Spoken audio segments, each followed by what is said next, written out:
Pansamantalang natigil ang ilang operasyon at serbisyo sa Hong Kong dahil sa matinding baha dulot ng record-breaking na pag-ulan.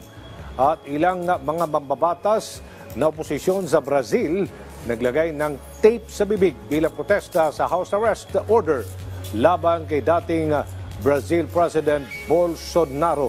Si Joshua Garcia sa sentro ng balita. Mistulang naging ilog ang ilang lugar sa Hong Kong. Bunsod ito ng malakas na buhos ng ulan nitong mga nakaraang araw. 2 beses naglabas ng black rainstorm warning ang otoridad doon. Apektado na matinding pagbaha ang mga pampublikong transportasyon at iba't ibang serbisyo doon. Makikita ang ilang mga sasakyan na lubog at inanod ng baha habang pinataob naman ng alon ang nakadaong na bangka.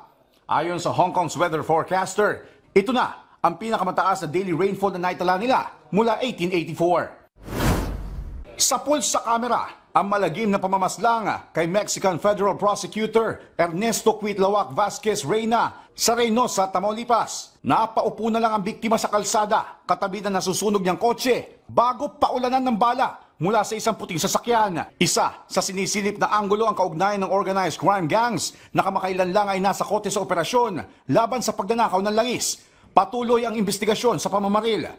Kinundina naman ni Mexican President Claudia Sheinbaum at Tamaulipas Governor Americo Villarreal ang insidente. Sa Brazil, isang stage protest ang isinagawa ng ilang mga mambabatas bilang pagkundina sa inilabas na house arrest order ng Korte Suprema kay former President Jair Bolsonaro. Naglagay ng tape sa bibig, mata at tenga ang mga nagprotesta habang nagtipon-tipon sa loob ng Kongreso. Matatandaang iniutos ng Korte ang house arrest kay Bolsonaro dahil sa paglabag umano nito sa una ng ipinataw na social media ban. Joshua Garcia para sa Pambansang TV sa Bagong Pilipinas.